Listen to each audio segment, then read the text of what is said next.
Hi guys, you are very much welcome to my channel. My name is Precious Grace, and in this channel I talk about faith, beauty, lifestyle and education.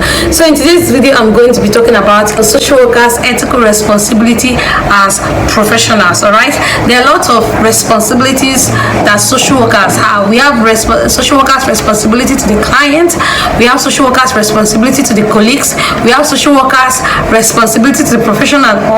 But for today's video we are going to be talking about social workers' ethical responsibility as professionals. Please, I have a note here with me, so if you see me looking down, just know that I'm using this note that I compiled so that we'll not make mistake. I'll be able to give out the full information without any mistakes.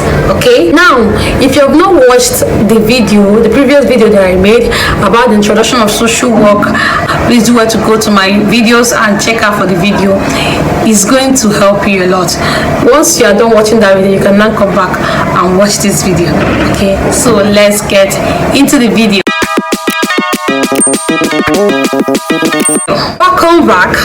Today I'll be talking about social workers' ethical responsibilities as professional, and number one is competence. Social workers should accept responsibility or employment only on the basis of existing competence or the intention to acquire the necessary competence. Social workers should strive to become and remain proficient in professional practice and the performance of professional functions. Social workers should critically examine and keep current with emerging knowledge relevant to social work. Social workers should routinely review the professional literature and participate in continuing education relevant to social work practice and social work ethics. C. Social workers should base practice on recognized knowledge, including empirical based knowledge relevant to social work and social work ethics. This is trying to say that social workers should be knowledgeable, social workers should be competent, should be knowledgeable, they should know the right words to use, they should know what they should do at a particular time and how they should solve a particular problem. Social workers should accept responsibility or employment only on the basis of existing competence. As a social worker, don't take up responsibilities, don't take up tasks that you know that you cannot solve. That is what this competence is trying to say. Make sure that you can be able to handle whatever task that is being given to you or whatever task that you are faced with. Be competent, learn, read, make researches. Number two is discrimination.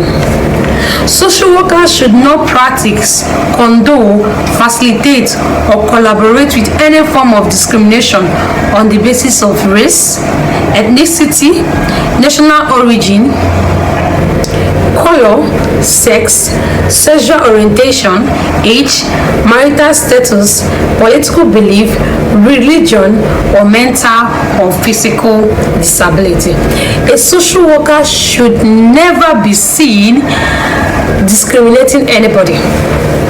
You should be able to have an open hand, an open arm to accept anybody, irrespective of the person's age, irrespective of the person's ethnicity, irrespective of the person's color, sexual orientation, sex and all. As a social worker, you should not discriminate anybody. And number three is private conduct. Social workers should not permit their private conduct to interfere with their ability to fulfill their professional responsibilities. Make sure that your personal conduct does not affect your practice as a social worker. This is what it's trying to say. Number four is dishonesty, fraud, and deception. Social workers should not participate in, condone, or be associated with dishonesty, fraud, or deception. It is evil. Let me just use that word. It is evil to be said that as a social worker that you are part of a gang or a group that are involved in fraud, that you are seen to be deceptive, that you are not being truthful, that you are not being honest. It is against social work.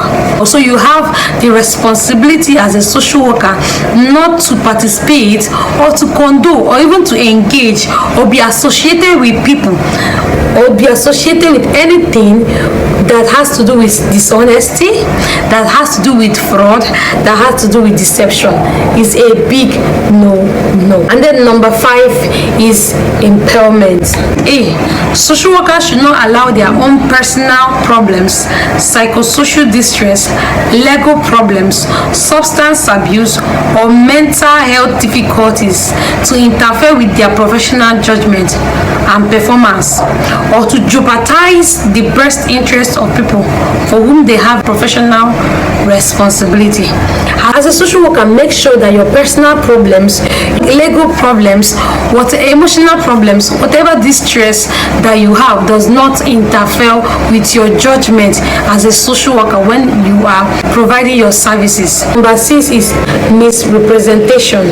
Social workers should make clear distinctions between statements made and actions engaged in as a private individual and as a representative of the social work profession, a professional social work organization, or the social workers employing agency. 3. Social workers who speak on behalf of professional social work organizations should accurately represent the official and authorized positions of the organization.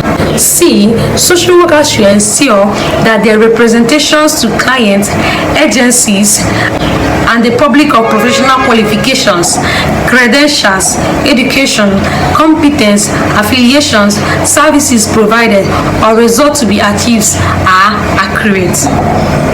Social workers should claim only those relevant professional credentials they actually possess and take steps to correct inaccuracies or misrepresentations of their credentials by others. As a social worker, make sure that you accurately represent the organization that you are working with. Make sure that you accurately represent who you are and what you are, what you say, and the actions that are being taken. Okay? Don't say what you are not, and don't undermine who you are. Make sure that you accurately represent your identity, the people you are working with, the people you are working for, and the profession of social work. And number 7 is solicitation. Social workers should not engage in uninvited solicitations of potential clients who, because of their circumstances, are vulnerable to undue influence, manipulations, or coercion.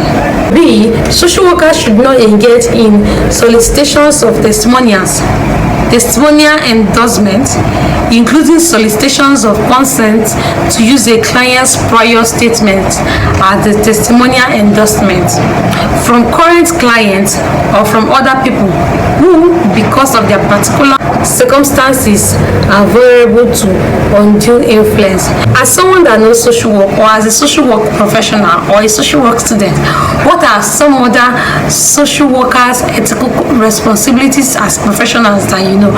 Please do well to put it on the comment section. If you have any question, please do well to put it on the comment section. Give this video a like, subscribe, and turn on your notification bell for more of this. Thank you very much. See you in my next video. Bye bye.